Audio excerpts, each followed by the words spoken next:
Australia's population was 190,408 by 1840, when the transportation of convicts to New South Wales was paused, by which time some 150,000 convicts had been sent to the colonies, with the last convict ship arriving in New South Wales in 1850, when the general population had reached 405,356.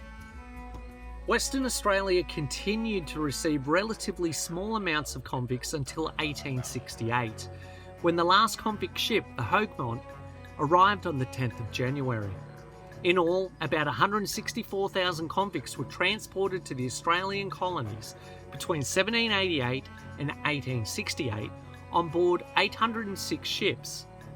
In 1868, 80 years on from the arrival of 859 people aboard the First Fleet, 1,539,552 settlers now inhabited the continent.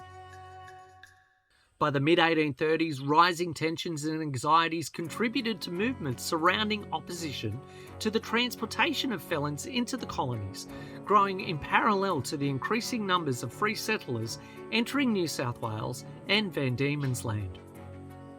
The continuation of transportation to Van Diemen's Land saw the rise of a well-coordinated anti-transportation movement, especially following a severe economic depression in the early 1840s. More concerned with how the colony was perceived on a global scale than with the inhumanity of the system, opponents argued against convict transportation to the colonies both as competition to honest free labourers and pointed to as a scapegoat for the source of crime and vice within the colonies.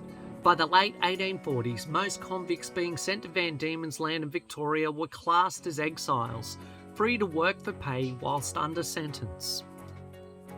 The New South Wales colonial government started to issue something known as the Convict Ticket of Leave Passport.